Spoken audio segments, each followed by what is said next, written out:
it's clear what we could have done differently in the case of NATO expansion. I'm not so sure or clear about what we could have done differently about China, because in some ways, I mean, China's rise probably would have been delayed but not stopped. Or do you have a different view on that? I don't think it would have been stopped. I think there was no question they were going to rise. I think it would have been slowed down greatly. And I don't think they'd be anywhere near as powerful today as they are. And I think the United States would have been able to maintain a substantial gap in economic might and military might between itself and between China. And you mentioned that the American elites, or some part of the elites, profited from the rise of China, so there was some collaboration there, and they were all for, or many influential figures were for the rise of China. Oh yeah, it's really quite remarkable how many people thought that fueling the rise of China would lead to a more peaceful world.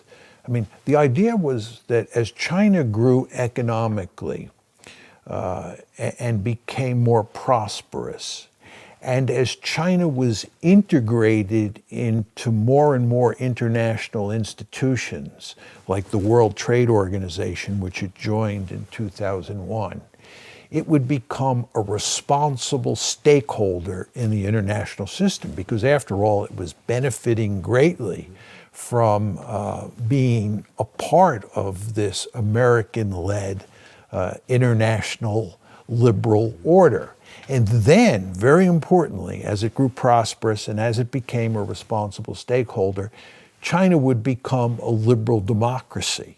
And of course, once it became a liberal democracy, it would be a peaceful state vis-a-vis all of these Western countries, and especially the United States, because democratic peace theory says if you have two liberal democracies, they won't fight each other. So ultimately, we would make this prosperous China a liberal democracy, and we would all live happily ever after. Now, a realist like me says this is crazy, right? If China becomes powerful, it's going to want to dominate Asia. It's going to want to challenge the United States. That's just the way international politics works, at least from a realist perspective.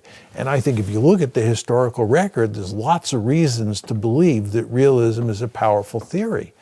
But people like me couldn't make that argument and get hardly anyone to accept it.